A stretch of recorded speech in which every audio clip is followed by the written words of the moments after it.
Mes chers étudiants, mes chers enseignants de français, bonjour. Aujourd'hui, c'est notre 15e rencontre dans notre série La grammaire pour bien écrire. Aujourd'hui, nous allons apprendre ensemble les différents types de compléments. Mais tout d'abord, nous allons compléter ce qu'on a commencé la fois passée sur le complément de nom. Alors, le complément de nom peuvent être un groupe nominal. Exemple, les escaliers en bois. Peut être aussi un adverbe, le corps de demain, complément de nom.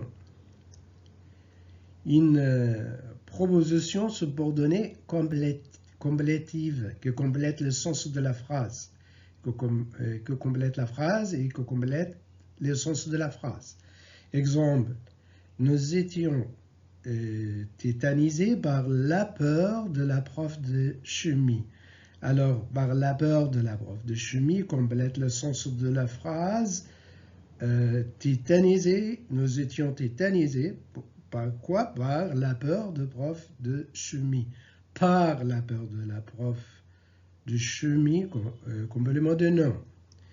Et finalement, elle peut être aussi un pronom. Exemple, la vision de celui-ci. Et celui-ci est un complément de nom. Toujours dans le complément de nom. Comment reconnaître un complément de nom? Il existe plusieurs règles et astuces à connaître le complément de nom à des caractéristiques spécifiques. Premièrement, il complète un nom ou un groupe de noms. Puis, il est souvent introduit par une préposition. Et on a expliqué la fois passée quelles sont ces propositions-là. Il peut être supprimé dans la phrase. On peut le supprimer et la phrase reste toujours compréhensible. On a donné la fois passée un exemple. L'ordinateur de Flavia est neuf. Alors, on peut supprimer Flavia, l'ordinateur est neuf.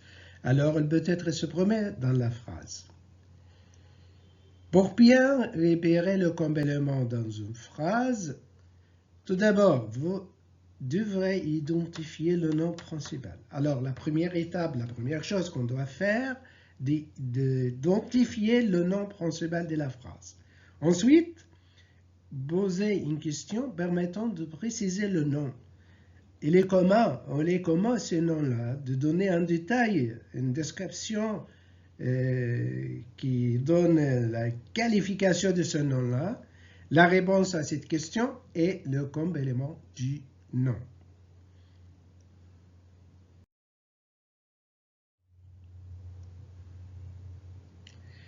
Les différents types de compléments,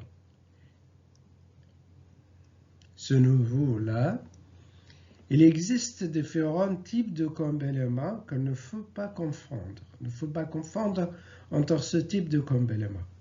Parmi eux, on peut dire le complément d'objet direct. Complément d'objet direct. Complète le verbe transitif direct et se place après son préposition. Alors, pour le complément d'objet direct, il n'y a pas de préposition. Au contraire, le complément d'objet indirect complète le verbe transitif, mais avec une préposition. Il y a aussi le complément d'objet second. Complément d'objet second complète un verbe déjà construit avec un complément d'objet direct ou un complément d'objet indirect. Le complément de nom complète un nom peut être introduit ou non par une proposition. Le complément circonstanciel, on a expliqué ça la fois passée en détail, comment on peut distinguer entre le complément de nom et le complément circonstanciel, et on a donné des exemples pour tous ces types-là.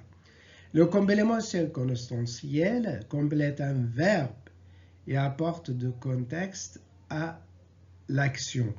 Et on peut le placer avant, mais pour le complément d'objet de nom, on ne peut jamais le placer avant.